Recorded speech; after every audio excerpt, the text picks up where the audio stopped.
സിനി സോണിന്റെ പുതിയൊരു വീഡിയോയിലേക്ക് ഏവർക്കും സ്വാഗതം. എമ്പുരാൻ എന്ന സിനിമയിലെ കഥാപാത്രങ്ങളെ കുറിച്ചുള്ള വിവരങ്ങളെല്ലാം പുറത്തു വന്നുകൊണ്ടിരിക്കുകയാണ്. ഇതിന് പിന്നാലെ ചിത്രത്തിലെ അഭിനേതാക്കളെ കുറിച്ചുള്ള ചർച്ചകളും സോഷ്യൽ മീഡിയയിൽ തുടങ്ങിയിട്ടുണ്ട്.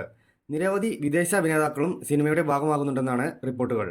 ഇപ്പോഴിതാ ഹോളിവുഡ് സിനിമകളിലൂടെ ശ്രദ്ധേയനായ റിക്ക് യൂണിന്റെ പേരും സമൂഹ മാധ്യമങ്ങളിൽ ഉയർന്നു കേൾക്കുകയാണ്.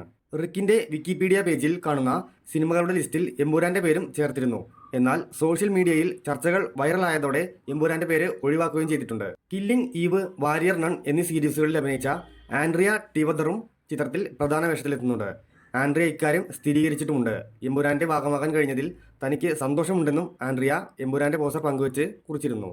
ലോകപ്രശസ്തമായ ക്രിമിനൽ ഗ്യാങ് ആയ യാക്കൂസ ഗ്യാങ് ആയിരിക്കും അബ്രാം ഖുറേഷിയുടെ എതിരാളികളായി എത്തുകയെന്നും സോഷ്യൽ മീഡിയയിൽ ചിലർ പറയുന്നുണ്ട്. തീ തുപ്പുന്ന ചുവന്ന ഡ്രാഗൺ യാക്കൂസ ഗ്യാങ്ങിന്റെ ഉയർന്ന തലത്തിലുള്ളവർ ധരിക്കുന്ന ചിഹ്നമാണ്. ഈ ഗ്യാങ്ങിന്റെ തലവനായാകും റിക്ക് എത്തുക എന്നും സോഷ്യൽ മീഡിയയിൽ ആളുകൾ കുറിച്ചിട്ടുണ്ട്. കൊറിയൻ പശ്ചാത്തലമുള്ള ഹോളിവുഡ് നടനാണ് റിക്ക് യൂൺ.